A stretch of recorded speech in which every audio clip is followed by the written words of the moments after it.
자, 그래서 여러분 이렇게 말씀드리고 싶어요. 이제는요, 내가 부자 되기 위해서는 활용 능력이 좋아야 돼요. 그거에 나도 이 매년 10%씩 증가하는 부자 대열에 낄 수 있다, 이렇게 보시면 됩니다.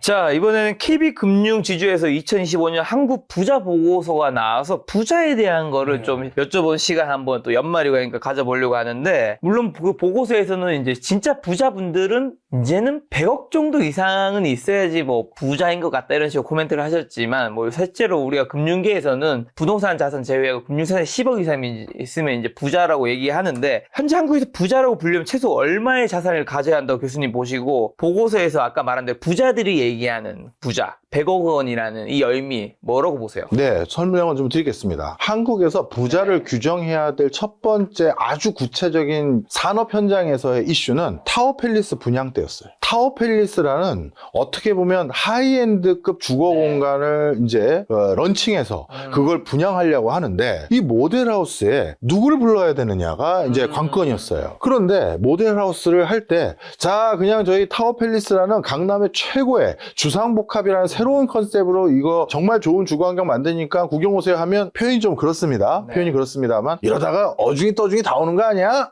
도떼기 시장 되는 거 아니야? 그런 걱정을 할 거 아니겠습니까? 그래서 한정된 분, 검증된 분들만 초대장을 통해서 모시려고 합니다. 이 컨셉을 하려고 했던 거예요. 그럼 초대장을 누구에게 보내야 되고 어느 정도 자산된 사람들에게 보내야지만 그게 제대로 초대장이 전달된 거 있을 수 있을까? 이게 고민의 방점이었어요. 그래서 부자가 누군지를 좀 그때부터 아주 구체적인 숫자로 규정해보자, 이런 이슈들이 많이 있었는데, 마침 그 즈음에 그것 때문에 꼭 있었던 건 아니지만 KB를 비롯한 몇 개 그 금융기관, 금융연구소에서 우리나라에선 부자가 이 정도 되면 되는 거 아니겠어 라고 규정한 게 금융자산 10억입니다. 자, 금융자산 10억. 그러면 그 당시에 금융자산 10억은 진짜 크겠네요. 큰 거죠. 자, 그런데 그 뒤로 부자의 기준을 금융자산 10억으로 수정 보완을 안 하고 계속 유지하는 이유가, 통계는요, 시계열적인 흐름의 데이터가 굉장히 중요해요. 그런데 부자를 갑자기 규정이 세상이 바뀌어서 물가가 올라가고 우리나라 경제 규모가 커져서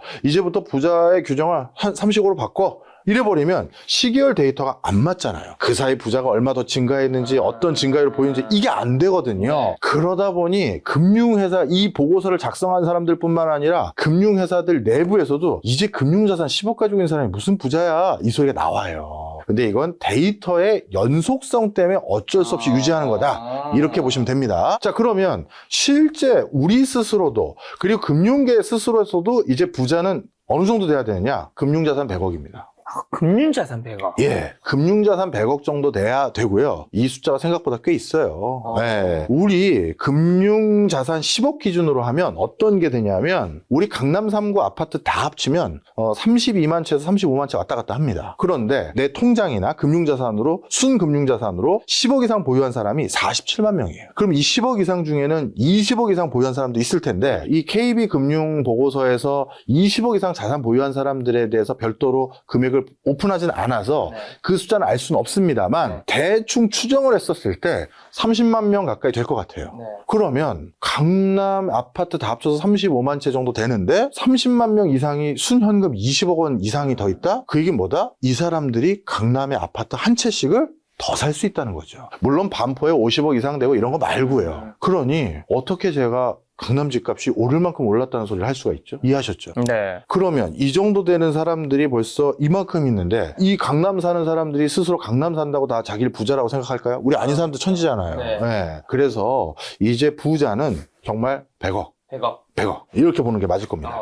그리고 금융자산 10억 원 이상을 보유한 부자가 47만 명, 47만 6천 명에 달하는데, 최근 15년간 부자의 숫자가 매년 10%씩 가깝게 급증한 핵심 원인은 뭐라고 보세요? 저는 정보통신 산업의 발달입니다. 자, 설명을 드릴게요. 우리 김 작가님하고 저도 맛집 가는 거 가끔 갑니다. 그런데 어디 맛집 가려고 가보면, 야, 형, 1시간 줄 서야 되는데, 그래? 근데 옆에 집을 딱 보니까 텅텅 비어 있어요. 자, 무슨 소리냐? 간단합니다. 이 정보통신 분야가 발달해서 누가 맛집이래, 누가 유명하대, 뭐가 좋대가 삽시간에 알려집니다. 그러면 예전에는 신스 1980년부터의 맛집 슈진스 1999년부터의 맛집해서 20년 내가 장사하니까 드디어 맛집을 알려줬어요. 이만큼 오래 안 걸리는 거예요. 요즘에 숨겨진 맛집이 거의 없죠. 그렇죠. 디지털 때문에. 한 번 맛집이라는 칭호로 각광받으면 삽시간에 전국구 맛집이 돼서 저 지방에서도 맛집이라고 오고 서울에서도 그 지방까지 갑니다. 자, 그래서 승자 독식 사회가 됐어요.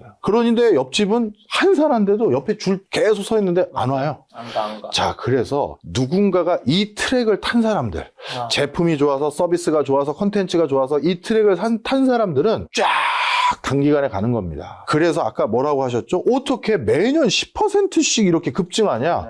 바로 이 현상이에요. 그래서 쏠림 현상. 이제는 AI 시대에 이게 더 많아질 겁니다. 알고리즘이 그냥 알려줘요. 저 같은 경우는 러닝화 새로 나온 거 제가 검색 안 해도 알고리즘이 알려줘요. 그러니 제가 이 김 작가 때문에 나쁜 습관이 생긴 게 러닝화 너무 많아졌어요. 아식스는 몇 개가 돼요? 올해 마라톤 완주를 한 40분 넘게 하셨다고 합니다. 네, 하여튼 그래서 이러다 보니 한번 뭔가 그 트랙을 타느냐 못 타느냐가 중요한 겁니다. 자, 그래서 여러분 이렇게 말씀드리고 싶어요. 이제는요, 내가 부자 되기 위해서는 디지털 활용 능력이 좋아야 돼요. 디지털 이용 능력이 좋아야 되고요. 그거에 나도 이 매년 10%씩 증가하는 부자 대열에 낄 수 있다. 이렇게 보시면 됩니다. 그러면 그런 것들 때문이니까 부자들 사이에서도 자산가, 고자산가, 초고자산가로 양극화가 심화되는데 특히 300억 이상 초고자산가가 급증한 현상도 방금 전에 말씀해 주신 걸로 해석하면 되는 걸까요? 맞습니다. 그러다 보니까 어떤 문제가 생겼냐면 부자들의 숫자가 많은데 이 사람들이 살고 싶은 동네도 한정되어 있죠. 그렇죠. 그리고 이 사람들이 누리고 싶은 뭐 골프 클럽, 회원권 이런 것도 다 한정돼 있죠. 그러니 웃돈 주고 들어가는 거예요. 이거 얼마라고요? 이제 50억인데 제가 한 뭐 2, 3억 더 드릴 테니까 저한테 넘기세요. 이 소리가 나오는 거예요. 또 2, 3억 더 드리고 들어갔더니 또 다른 부자 금방 급증한 또 떼부자 된 사람이 제가 더 드릴게요. 이렇게 되는 거예요. 그랬더니만 어떻게 된다? 내가 부자 돼서 뭔가 아파트를 내가 살려고 리브하려고 거기 살았는데 또 다른 부자가 오더니 저기 형씨 제가 5억 더 드릴 테니까 아니면 10억 더 드릴 테니까 딴 데 가시죠. 10억이요? 그러시죠 하고 부자가 더 된 거예요. 돈이 돈을 만드는 세상이 돼버린 거예요. 그래서 이게 정말 이 불편한 진실이 지금 계속 전개되고 있는 게 사실입니다. 말씀하신 대로 수도권, 특히 한강벨트 중심의 부위 집중도도 높아지는데 거주지가 곧 자산의 가치를 결정하는 공간의 양극화 현상은 어떻게 보시고 이건 앞으로 더 심화될 수밖에 없겠죠? 심화돼서 이걸 끊어야 됩니다. 그래서 제가 계속 얘기 드리는 게 입지 가지고만 경쟁하는 부동산 정책은 끝내야 된다. 예를 들어서 정부에서도 뭐 1급지 동네가 있고 2급지 동네가 있고 3급지 동네가 있는데 지난번 10.15 대책에서도 그리고 그 전에 97 대책에서도 이 공급이 왜 최상급지가 공급이 안 나오냐. 그 변죽만 올리고 저 수도권에 얼마 더 짓겠다 이런 소리만 하지. 그래서 1급지는 더 지을 데도 없으니 1.5급지 같은 거 만들어보자 이런 얘기들 할 때가 있어요. 그럼 제가 사실 좋은 소리 안 합니다. 왜? 그러면 그 1.5급지는 1.5급지가 되는 게 아니라 그게 2급지가 되고 2급지는 3급지가 되는 거고 3급지가 4급지가 되는 거다. 이렇게 입지만 가지고 경쟁을 하게 만들어버리면 끝이 안 나요. 그래서 이제 뭘 해야 되느냐? 색깔, 테마, 물성 이걸 가지고 부동산 정책과 재건축, 재개발을 다 달리해야 돼요. 예를 들어서 상암동에는 한강변에는 아파트 단지 개발할 때 수상 스포츠를 즐길 수 있는 사람들에게 가장 쾌적한 형태로 예를 들어서 개발한다. 그러면 진짜 그 단지는 선착장까지 바로 가서 수상 스키나 이런 거 바로 할 수도 있고 카약 같은 것도 바로 할 수 있고 이렇게 개발을 해버려요. 그러면 적어도 솔직히는 강남 갈 돈이 조금 부족해서 상암 산다 하더라도 핑계거리가 생기잖아요. 아니 우리 남편이 이 수상 스포츠를 너무 좋아해서 우리도 강남 가고 싶은데 남편 때문에 못 가, 애들 때문에 못 가. 이러면 이게 일렬로 한 기준으로 나래비를 세우는 게 아니기 때문에 다른 삶의 정취와 우리가 여건이 생기는 거예요. 동네마다 뭔가 특색을 만들어줘야 된다는 거예요. 그렇죠. 그리고 아파트를 지을 때도 마찬가지입니다. 이 우리나라는 7대 메이저 건설사들의 대부분의 주거단지의 한 7, 80%를 다 하다 보니까 특색이 없어요. 그냥 입지 가지고만 싸우는 거예요. 그런데 그러면 레미안이 자인이 들어가 보면 구조 비슷해요. 물론 내장재가 좀 좋다 하지만 요즘 또 그것도 또 낭비인 게 새로 입주할 때 그 내장 다 뜯고 비싼 걸 다시 갈아엎어요. 야, 그 새 거를. 그래서 정리하겠습니다. 그래서 무슨 소리냐. 예를 들어서 은평구는 지중해 톤으로 개발해라. 아파트 단지가 외관이 우리 베이지색이고 네. 빨간 벽돌 지중해 색깔 네. 그런 걸로 많이 연출하고 해서 거기에 물성은 외관부터 다른 느낌과 정치를 느끼게 해라. 이렇게 해서 물성과 컨셉과 테마를 다 달리해버리면 살아야 될 이유가 다 다르잖아요. 예를 들어서 어느 동네는 사교육 프리존 아파트 단지 그렇게 만들어서 그 아파트 단지 안에는요, 거기 사는 사람은 학원 한 분에 거기 안에는 학원이 다 있고 그 단지 안에 학교 선생님들이 그 옆에 공부방에서 애들 계속 공부도 가르치고 별도의 특구같이 교육 특구같이 아파트 단지 개발하는 거예요. 그렇게 해서 몇 년 지났는데 그 아파트 단지에서 세상에 정말 좋은 학교 많이 합격시켰다. 네. 그래서 어느 동은 저기가 장관동이고 여기가 의대동이고 여기가 판검사동이야. 그 아파트 단지가 안 오를까요? 특히 약간 교육의 혜택도 좀 부재했던 강북 3구 노도강이나 이런 데다가 그런 거 해서 서울시청과 LH공사와 그다음에 서울교육청과 합심해서 그런 단지 만들어줬다? 대치동으로 애 공부시키려고 이사 가는 게 아니라 그 단지로 이사 갈 수도 있어요. 이렇게 확실한 컨셉과 물성까지 싹 다 바꾸고 테마도 바꿔서 이렇게 개발을 해야지 우리 사람이 아파트라는 걸 입지라는 한 기준으로 쳐다보는 게 아니라 다양하게 쳐다보게 되는 거예요. 많은 좀 고민들이 있었으면 좋겠습니다. 그렇게 됐으면 좋겠다라는 희망과 당위로는 알겠는데 그렇게 될 거라고 보세요?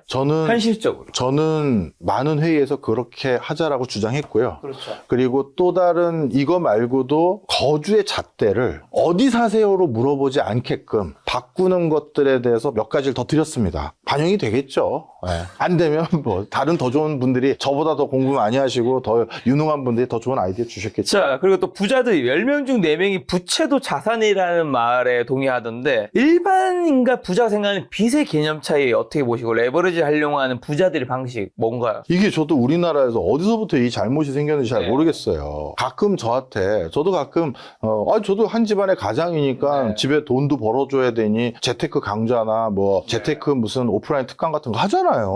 네. 저도 뭐 저 한 집안의 가장인데 당연히 그렇죠. 수익 창출을 할 수 있는 건 해야죠. 해야죠. 네, 그런데 가보면 어쩔 때는 이렇게 얘기하시는 분들이 있어요. 교수님, 저는 부채가 없는 사람이에요. 이거 자랑이 아닙니다. 그렇죠. 오해하시면 안 돼요. 하버드나 서울대나 북경대나 동경대 학부 2학년쯤에 있는 과목이 투자론 수업이 있어요. 그 투자론 수업에 어느 대학도 적절한 부채를 활용해서 투자하고 재테크하고 부채를 적절히 활용하는 걸 다 권합니다. 그게 중요한 대안이 될 수 있다는 걸 가르쳐 줍니다. 네. 노벨 경제학상 수상한 사람이 만든 지필책인 투자론 책도 그렇게 쓰여 있어요. 그래서 재벌도 부채가 있는 거예요. 그런데 부채가 없다는 걸 자랑하신다는 건 이분이 경제 공부를 체계적으로 하신 것 같아 보이지 않는다라는 느낌이 제가 더 드는 거죠. 네. 자, 그래서 오히려 1,000억 현금이 동원 가능한 어떤 중견기업 회장님도 박 교수 이렇게 따로 밥 먹자고 한 게 내가 오늘 맛있는 거 쏠 테니까 이거 상담 좀 하나 해줘. 그래서 회장님 편히 말씀하세요. 그렇게 찾아뵙는 분도 계세요. 네. 근데 내가 이제 이거 4억을 이제 아무리 봐도 그냥 옮기면서 그렇게 해야 될 것 같은데 그럼 지금 얼마 가동 가능하신데요? 1,000억인데 근데 설마 회장님 그 1,000억을 빌딩 하나 사는데 다 쓰실 거 아니죠? 당연하지. 미쳤어? 빌딩은 대출 끼고 쓰고 차라리 그걸 500억 나눠서 다른 지역에 빌딩 2개 사면 위험 관리도 되는 거잖아요. 당연히 그 생각하는 거예요. 누가 현금 하나 있다고 대출 없이 빌딩 사는 게 좋겠다. 이거 말도 안 되는 겁니다. 자, 그래서 기억하십시오. 합리적이고 관리 가능하고 감내 가능한 대출은 적절하게 활용하시는 거예요. 네. 자, 부자들의 자산 구성에서 부동산 비중이 좀 줄고 예전보다는 금, 보석, 디지털 자산 같은 기타 자산 비중이 늘고 있는데 전통적인 투자 방식에서 벗어나 포트폴리오 다변화한 이유 뭐라고 보세요? 네, 그 이유가 있습니다. 하나는 진짜 부자들이 부동산 살 만큼 샀는데 더 살 부동산 매물이 없을 만큼 돈이 더 많은 거예요. 그러니까 아까 말한 우리 초부자들이 점점 돈이 급증하고 있다는 게 내가 이제 꼬마 빌딩도 몇 개더라?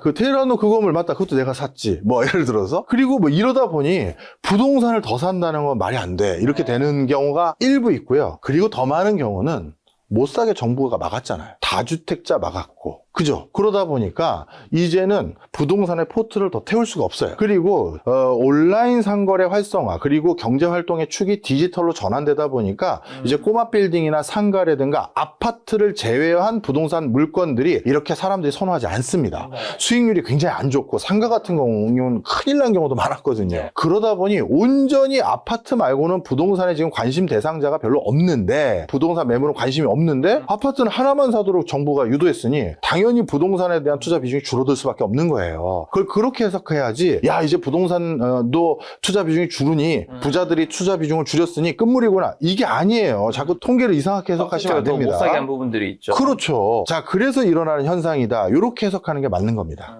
그리고 안전자산인 금과 제도권에 편입되기도 했죠, 이미 사실상. 가상자산에 대한 부자들의 관심이 폭발적인데, 내년에 금, 그리고 가상자산, 어떻게 보세요? 금은 저는 올해 같은 상승이 내년에도 이어질 거라고 생각하지는 않습니다. 세상에 금 가격이 한 해에 50-60%가 오르는 것은 극히 이례적인 일입니다. 그래서 이런 경우는 약간 가수요와 투기적 수요도 붙었다, 이렇게 해석하는 게 온당해 보이고요. 물론 금의 시세는 중장기적으로 계속 상승을 하는 건 역사가 증명한 사실이지만, 교수님도 금을 모아 가시나요? 저는 제 투자 비중이 10%가 안 돼요. 네. 10%는 굉장히 큰 거잖아요. 아닙니다. 그런데 이게 예를 들어 뭐 항상 10억 있으면 1억을 투자한다는 건데. 항상 10% 이상은 아니라는 거예요. 10%가 최맥스였다는 것이지 항상은 아니고요. 저는 제 라디오 채널에서도 제 개인 방송에서도 뭐 간간히 금 주목하실 필요가 있었다고 얘기한 사람인지라 올해 같은 경우는 저도 이례적으로 10%에 가까울 정도로 높았어요. 뭘로 사세요? 저는 당연히 KRX로 사죠. 금반은요, 실물은 제가 금고를 살 정도의 부자는 아닙니다. 그래서 그냥 KRX로 사고, 그리고 바로 이렇게 거래하기 편하잖아요. 근데 저는 이렇게 50-60%까지 오를 줄 솔직히 몰랐어요. 그래서 저는 한 30% 정도 됐을 때, 이만큼 너무 많이 올랐는데 했을 때, 그거 언저리 때 하여튼 팔았던 걸로 기억이 나고요. 네. 뭐 하여튼, 그래서 이건 이례적인 현상이라고 저는 바라보고 있다. 하지만 중장기적으로는 또 오르는 건 분명하다. 꾸준히 모아가는 거는 뭐 좋게 보시겠네요. 꾸준히 모으는 거는 다른 투자에 내가 뭔가 답을 못 찾았을 때지, 금은 너무 묵직해서 좋은 수익률을 기록하기에는 적합하진 않아요. 주식 잘 골라서 내가 확신 있는 종목이 있다? 거기에 투자하셔야 되고, 부동산을 다시 다주택을 좀 허용해 준다든가 투자 매력도가 있는 매물들에 투자할 수 있는 제도 개편이 있으면 거기가 나은 거지, 금은 묵직한 겁니다. 그런 것들에 이미 포트에 태웠고 더 못하니까 금까지 온 거예요. 그렇게 보시는 게 맞고요. 가상자산은 저도 눈물을 많이 흘리고 있죠. 이렇게까지 빠질 줄 몰랐습니다. 그래서 지금 뭐 오늘 마지막으로 다 같이 기도하면서 끝내. 자, 그래서 가상자산은 조금 이거 생각보다 긴 호흡으로 가야 되는 게 아닌가 싶어 하고 있고요. 저도 여러 가지 지금 현상이 생기면 해석을 해야 돼요. 그리고 계속 말씀드리지만 경제학자들 누구도 말을 바꿀 수밖에 없어요. 왜? 상황이 바뀌면 말이 바뀌어요. 근데 가상자산 시장처럼 빠르게 바뀌는 곳은 말을 빠르게 바꿀 수밖에 없어요. 부동산 시장이나 이런 데처럼 좀 느리게 움직이는 데는 천천히 바뀌는 거죠. 자, 그래서 지금은 저도 포트에서 아까 말씀드린 것처럼 30% 빼서 차라리 반도체 넣고 다시 나중에 오는 게 낫겠다. 더 빠지거나 조정되는 기간이 한참 걸리겠다. 이렇게 판단을 하고 있습니다. 이렇게 혼탁하게 시장을 만든 가장 주범은 저는 트럼프라고 봅니다. 이걸 신뢰성을 많이 까먹었어요. 그래서 가상자산 시장에 다시 호재를 만들 수 있는 건 이런 신뢰도를 깎아먹은 정책적 리스크를 다시 불식시킬 수 있는 선거 때, 이럴 때마다 또 호재를 기다릴 수밖에 없는 상황이 돼버렸다, 이렇게 봅니다. 그리고 서학개미 열풍으로 부자들도 해외 주식, 특히 미국 주식을 굉장히 많이 늘렸고 우리 일반 개인분들도 늘렸는데, 이 현상은 한국 경제와 개인의 부에 어떤 좀 시사점을 준다고 보세요? 이제는 뭐 단순히 애국심에 호소하고 이런 것들로는 절대 우리 주주들의 돈을 잡을 수 없다, 이걸 확인한 겁니다. 예전에 우리 IMF 외환위기 때 현대증권으로 기억나는데요, 이 펀드를 만들었어요. 바이코리아. 네, 우리 한국계 기업들, 알토란 같은 기업들이 외국계 기업들에게 팔려나가고 있다. 한국을 우리 돈으로 사자 해서 펀드를 조성한 적이 있어요. 정말 국가도 망했다라고 한 시절에 국민 많은 분들이 그 펀드에 돈도 넣어주시고 이랬습니다. 그런데 지금은 그렇게 애국심에 호소했을 때 큰 반향을 일으킬 수 있는 세상이 아닌 것 같아요. 그래서 정말 우리 주식시장이 훨씬 더 각광받을 수 있는 제도 개편, 상법 추가적인 개정안, 후속 조치 이런 것도 하셔야 되고 우리 기업인들도 우리 기업들의 주가에 더 많은 신경을 쓸 수 있는 환경 그걸 만들어 주셔야 되는 상황인 것 같습니다.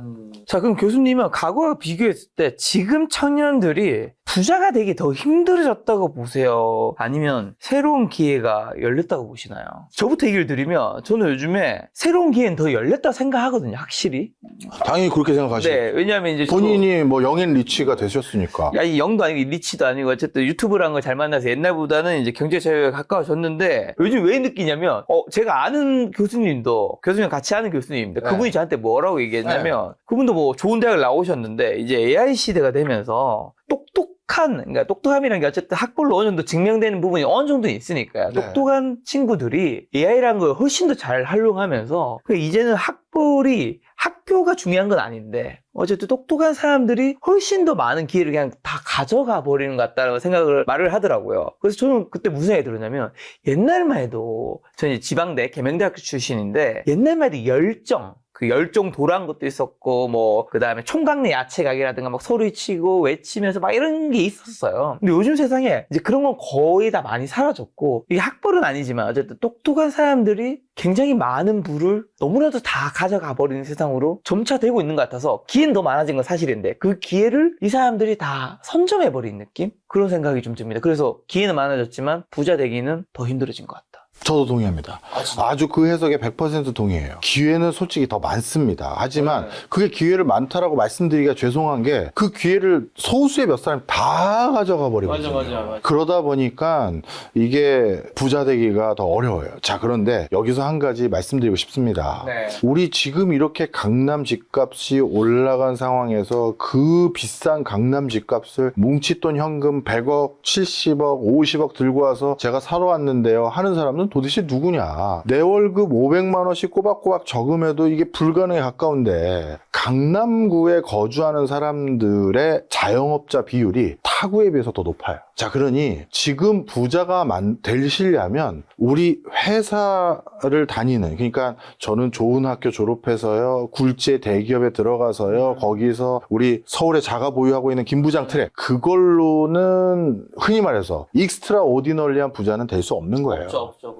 그러면 다른 경로를 걸어가셔야 되는데 그거는 굉장한 또 리스크가 있죠. 그렇죠. 네. 그런데 그 리스크를 감내한 사람들 중에서는 그 리스크에 대한 대가까지 지불받고 네. 플러스 알파로 더 많은 성과를 내다 보니까 진짜 몇 년 만에 50억 강남 아파트를 사러 온 사람들도 있습니다. 그건 뭐 저는 그냥 판단하셔야 될 것 같아요. 저는 그냥 대기업 다니거나 중소기업 다니거나 가게 운영하면서 칼퇴하고 그리고 집에 들어가서 아이들과 야 오늘 아빠가 치킨 사왔다 와 하고 네. 알토란 같이 사는 모습들 그게 나쁜 건가요? 저는 그게 실패했다고 생각하지 않습니다. 네. 그냥 무슨 누구예요 저기 일론 머스크처럼 주당 100시간 일도 모자르다. 그 다음에 젠슨왕처럼 나는 놀 때도 일만 생각했다. 네. 그게 무조건 좋은 아빠의 표상입니까? 저는 그렇지 않습니다.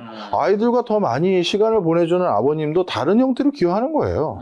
그래서 그냥 다양한 삶의 경로가 있는데 선택을 하자. 선택을 하시면 되는 거예요. 다만 선택했으면 그리고 후회하지 말자. 비교는 하지 말자. 비교할 필요 없어요. 네. 그들은 그걸 이루기 위해서 또 대가를 치른 겁니다. 네. 우리 김 작가님은 이 엄청난 부를 이루고 어떤 대가를 치르신 거예요? 건강을 잃었습니다. 큰 수술 한번 했었죠. 또 요즘 또 건강이 그렇게 썩 컨디션이 좋지는 않아요. 이게 너무 그동안 몰아붙였거든요. 제가 알아요. 진짜 누구보다 일찍 일어나서 밤 12시 넘어서도 일과 관련된 일을 하고 같이 어디 해외 뭐 가거나 해도 거기서도 노트북 켜고 일을 합니다. 그러니 이런 성과를 내시는 거예요. 그런데 놀 땐 놀겠습니다 하는 사람이 잘못된 건 아니잖아요. 그렇죠. 그러면 괜히 김 작가님 부러워하실 필요 없어요. 네. 자, 마지막으로 이 질문을 드리고 마칠까 합니다. 지금 의미 있는 데이터 제가 봐서 올해 개인 투자자 10명 중 7명이 수익을 냈지만 대부분 소액 구간에 집중되어 있더라고요. 이 개인분들이 수익을 극대화하지 못한 구조적 이유가 뭔지 여쭤보려고 하는데 개인 투자 67%가 올해 11월까지 데이터였던 것 같아요. 증권사 발표 자료입니다. 평균 912만 원 수익이래요. 이 좋은 장에. 네. 심지어 그리고 더 충격적인 건 나머지 33%는 평균 685만 원을 손실하고 있죠. 손실을 했대요. 네. 이런 데이터가 왜 나왔는지랑 그리고 투자를 어떻게 해야 하는지에 대해서 아까 전에 저는 요즘 드는 생각이 이 개별 종목에 투자하는 게 과연 정말 큰 돈을 벌 수 있는 것인가에 대한 굉장히 회의감을 많이 가지고 있어요. 그러니까 아까 말씀하신 금이라든가 아니면 정말 안정하고 우상향이라고 볼 수 있는 미국 주식이라든가 미국 주식 중에서도 어쨌든 뭐 ETF나 지수라고 해당할 수 있는 SPR라든가 QQQ라든가 이런 거를 비중 있게 계속 꾸준히 담아가면 나중에 시간이 지나서 이게 큰 부가 되는데 뭔가 개별 종목 사고 파는 것들이 이 좋은 장에서도 힘든데 이게 한국 코스피가 뭐 이렇게 올라갔던 적이 그렇게 흔치도 않은데 어떻게 보세요? 일단 첫 번째, 나쁜 습관들이 너무 많으세요. 네. 제가 이렇게 모진말 잘 안 하는 편인데 그 습관을 다 혼자 못 고치실 것 같으면 저희 학과에 입학을 하세요. 어디죠? 네, 명지대 실무투자분석학과 네. 야간대학원입니다. 지금 오픈했나요? 아직은 안 했을 거예요. 이거 홍보성이 아니라 진짜 그렇게 체계적으로 배우시라는 거예요. 저희 학과에서도 그걸 알려드립니다. 자, 근데 무슨 얘기를 하고 싶은 거냐 하면 이런 겁니다. 저한테 요즘 물어보는 게 제일 많은 질문이 이거예요. 교수님, 제가 뭐 투자했는데요. 주가가 많이 올랐는데 지금이라도 팔아야 될까요? 교수님, 제가 어디 투자했는데요. 지금이라도 주가가 떨어졌는데 지금이라도 파는 게 맞을까요? 이거예요. 그 주식을 살 때 그 주식의 가격이 오른 게 팔 이유고 떨어지는 게 팔 이유거나 이러면 주식 투자를 잘못하신 거예요.